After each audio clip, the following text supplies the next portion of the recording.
just a few minutes to answer a question in one of the Facebook groups.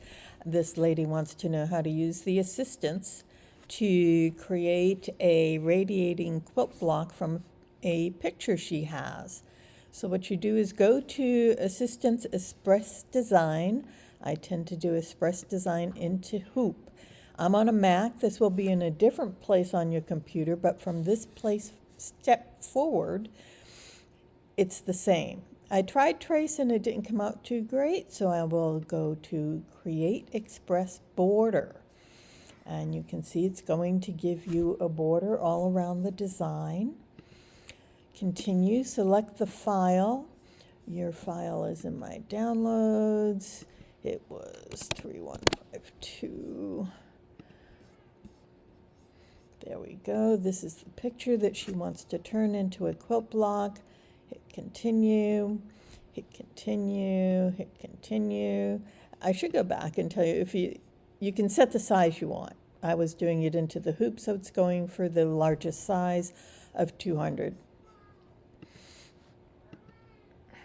And I have a cat that wants to go outside that cannot go outside yet. Now the default is satin line.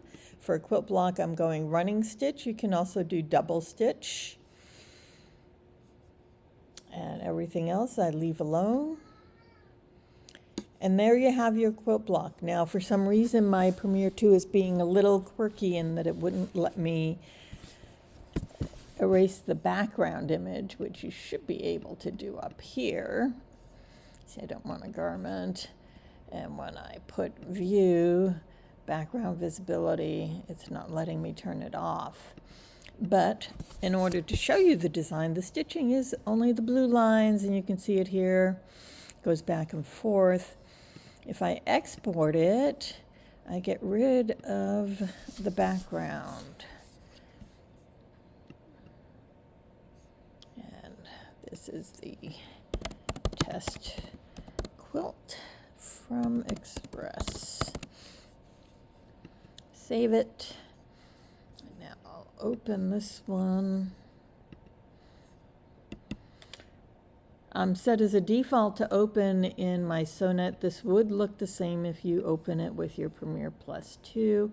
And you can see here you have your quilt block. Now the lines aren't exactly smooth, but if this is one of the things where you're doing it in a similar color to the background, you'll see a few bumps here and there, it'll work.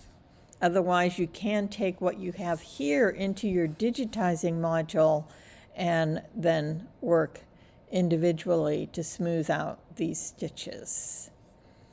Okay, that should get you going.